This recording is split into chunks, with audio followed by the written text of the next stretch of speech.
Well, we're close, but close enough is not good enough, so we gotta get the welder out. So the objective for today is to get the COPO truck ready to go on its very first test drive after having swapped from a 4L60 to a 4L80 automatic transmission. Now, when we left things off last time, we basically just got the transmission installed into the truck. It was bolted up, the cross members in place, but that was it. And since then, I've got a few of the little things kind of caught up on, like I put the headers back in the truck because we took those out doing the motor mounts and stuff like that. I took care of the transmission cooler line because we're using an early case. There's a few little differences in cooler line length, so I just modified the existing steel transmission cooler lines to work. Yeah, long term we will replace those with AN fittings. I got the shifter bracket installed. I've got the wiring sort of kind of routed where it needs to go, but the things that we have left to do to actually get the truck ready, we get to install the drive shafts, and they're at the shop right now getting modified, so hopefully those will be done in time. We have to do some wiring because the 4L80 uses an input speed sensor where the 4L60 doesn't. We have to do a little bit of tuning because the computer speaks a little bit different language to the 4L60 than it did a 4L80. We'll show you that, do a segment swap, and then, let's see. Oh, yeah, the big one. I went to put the exhaust in and it does not line up. So we get to do my absolute favorite thing in the world, like legitimately, without sarcasm, my favorite part of building cars. Welding exhausts.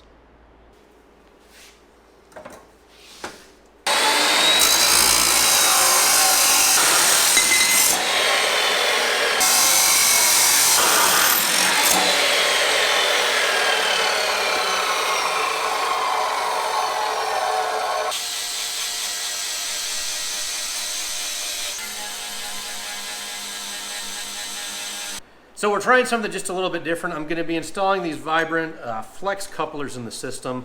They'll let everything move around just a little bit, which will help prevent stress cracks and things like that in the exhaust. Not that we had any.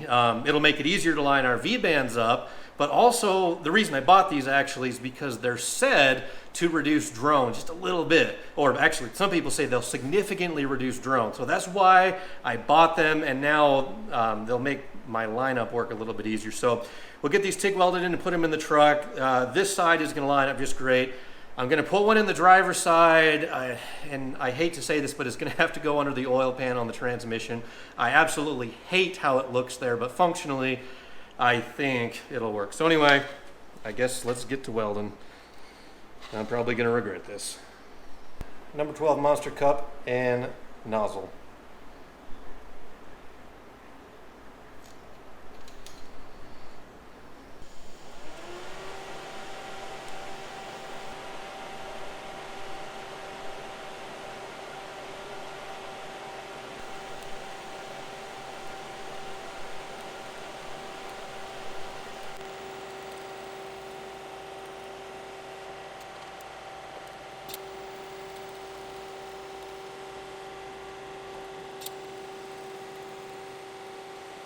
So normally if I was welding this exhaust system without a flex coupler, basically I'd have to weld it underneath the truck. But because I now have everything clocked, you know, the two ends of the pipe clocked where I need them, all I've got to do is mark a depth and a rotation, and then I can finish weld this on the bench instead of having to lay on my back and weld it under the truck. So far, I like flex couplers.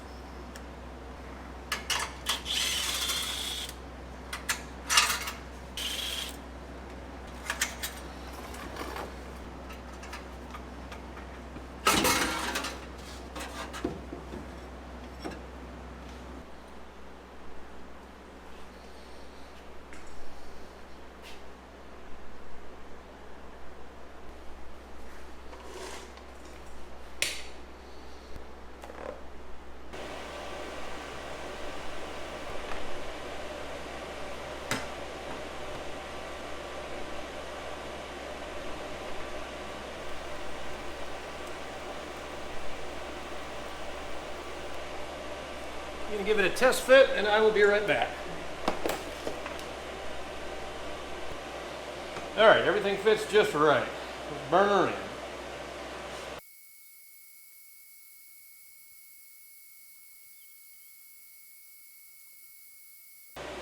So lately I've been doing this thing where I just wire brush off all the colored oxide layer after I'm done welding.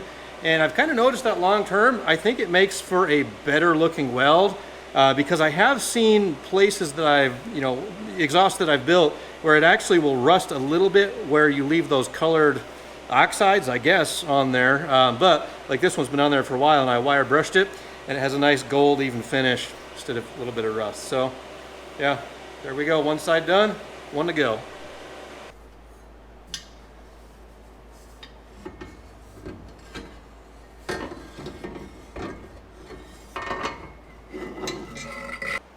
So as much as I cannot stand how this is going to look, I have to put this flex pipe right in the middle here because there's no way that I can get it up here with the drive shaft and the bends and stuff. So in the middle it goes.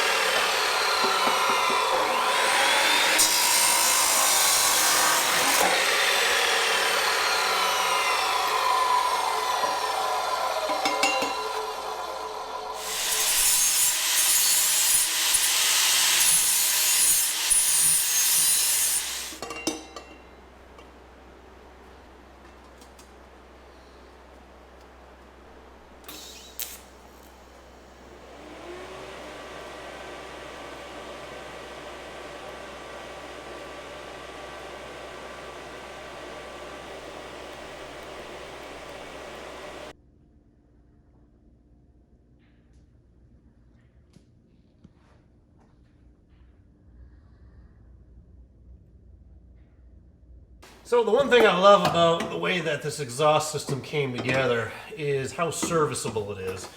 Because we've got 3 major chunks, I guess 4 technically, but like say I want to work on the transmission or something, all I've got to do is disconnect 2 V-bands and this whole section comes right out.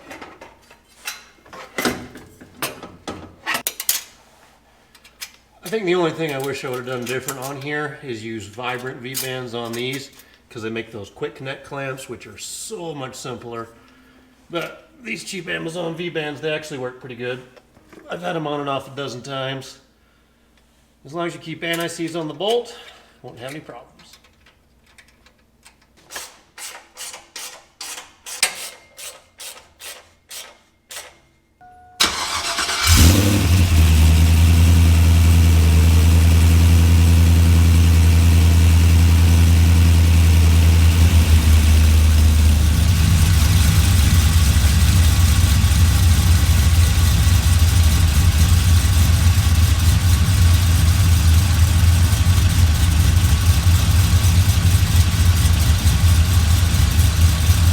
Well, nothing's leaking. So far, so good.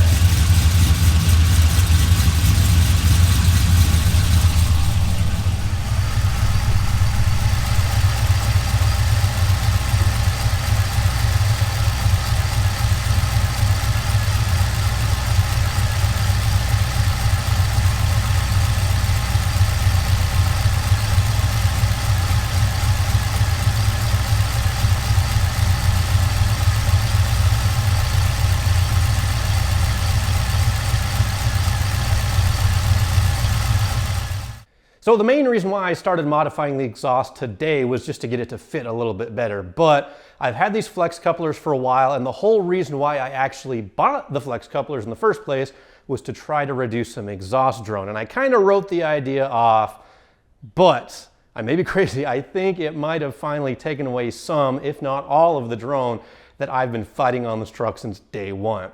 I've put probably 6 or 7 different versions of the exhaust on this truck by changing mufflers and configurations, going from an X pipe to a Y pipe to a whole bunch of different things. But it's always had this low frequency drone that's kind of driven me nuts.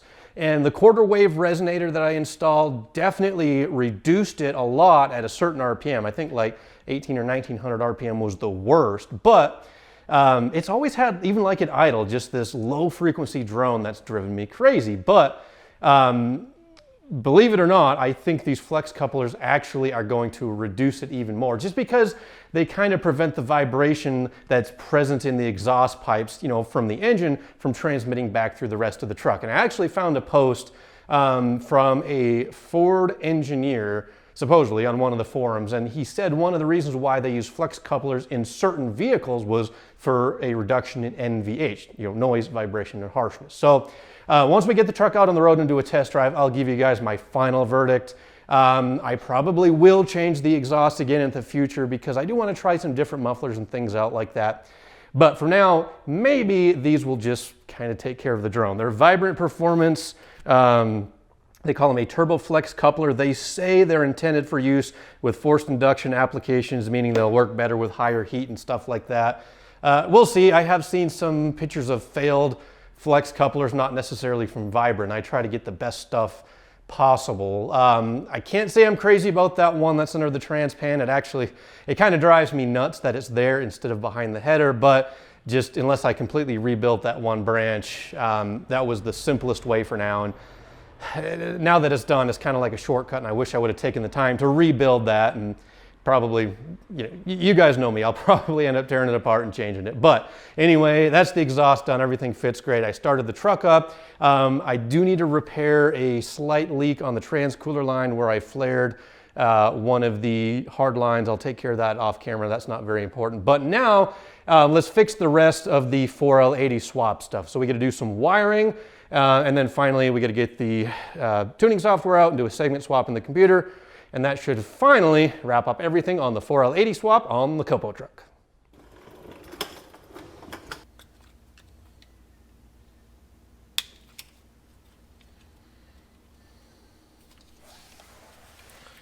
So when it comes to wiring up a 4L60 to 4L80 swap, there's a couple different ways you can do it. On the ugly truck, when I did it, I basically bought an adapter harness that plugged in between here and the transmission, and it made all the polarity changes. And then I just added an input speed sensor from there all the way up to the computer. But by doing it this way, we don't have to have the extra conversion harness, and we don't have to run any extra wires to the computer. I'll show you why in just a second.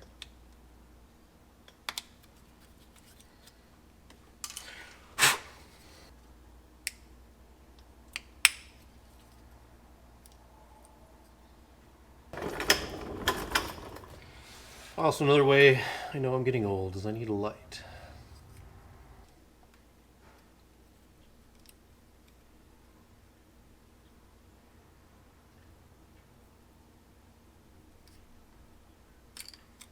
Got it.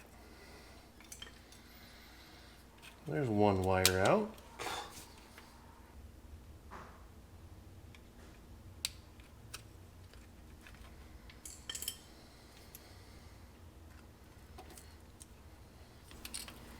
All right, so these two wires that we pulled out, they're going to get repurposed, and they will send the input speed signal sensor up to the computer. We'll have to rearrange the other end of these, but at least that way we don't have to run all new wiring. Now I just got to move one more pin.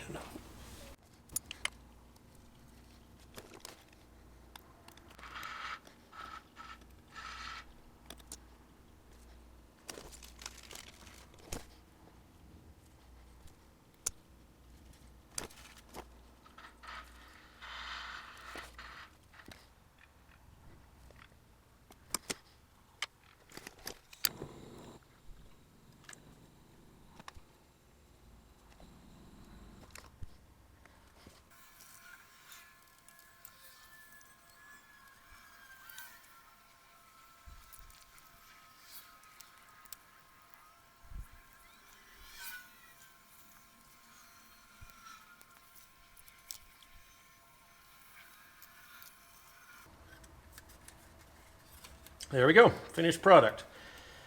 Switched a couple pins around, added two wires. We'll plug this in. And then all we've got to do is move a few things around on the computer side. We are done. Perfect.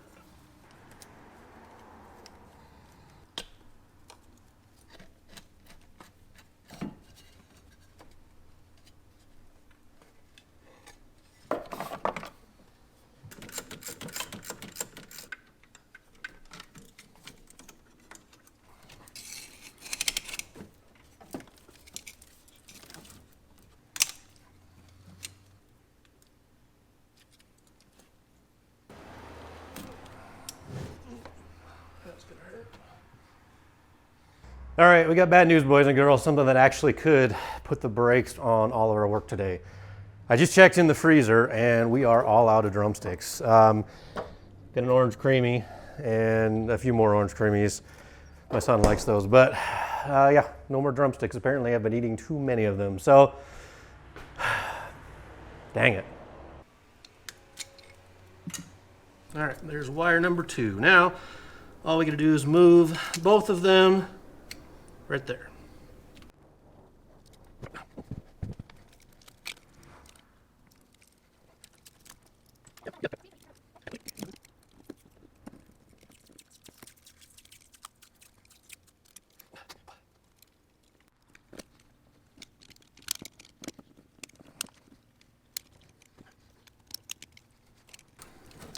Make sure all the locking tabs are on, the gaskets are still in place, and we're done.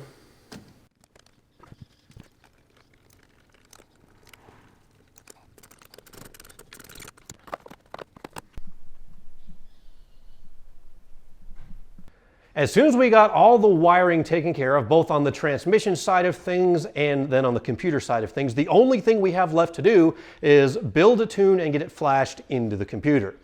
Now, depending on what vehicle you have, you might need to find a different base tune, but basically we're doing a segment swap here. And the vehicle that had the matching operating system to what I'm using actually turned out to be a 2001 Suburban 2500 HD 8.1, or not HD, 2500 Suburban with the 8.1 and the 4L80E. So that segment matched up to the operating system that I'm using, and I still have, of course, the 2-bar Flex Fuel OS in the computer as well. So I found one that matched. And depending on what vehicle you have, you might need a different base tune. But like say if you've got a stock 5.3 truck, you might need to find a 2500 HD 6.0 4L80. But anyway, we did the segment swap. We used the Blue Cat Trans tool to build ourselves a shift table. And that's just all based on my tire size, my gear ratio, my desired shift RPM. And that'll just make it really easy, especially if you have a non-stock configuration. I mean, if you've got a stock gearing and stock engine and stuff, you don't really have to mess with that. We got it flashed into the computer. You do have to do the right entire function. I started it up. I enabled the, it's called turbine speed sensor, but it's basically the input speed sensor.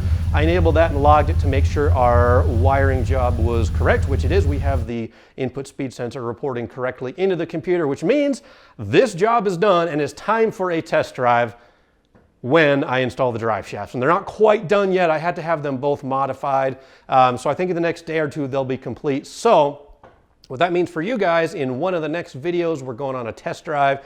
We will be doing some acceleration runs to compare the 60E versus the 80E because the gearing is different and we have a different torque converter. I'm hoping we don't lose a whole lot of 0 to 60 and 60 foot because this truck was pretty well set up before, but of course, we swapped out the transmission in the name of strength, but the drawback, of course, is it has a little bit less than ideal gear ratio. But that's also part of the reason why I chose 430s for this project in the first place. So stay tuned, guys. Next time you'll see some test drives. We've got the 538 cubic inch big block we're going to be starting on next. My objective was to get this project done. And then, of course, we'll get working on the big block because race week is coming up before you know it. So thank you guys for watching. Subscribe to the channel, click the like button, comment, all that good stuff. We'll catch you again soon. Maybe I'll get some more ice cream because it is too hot. All that preaching I did about wearing hearing protection. Here I am getting dirt straight in my eyes.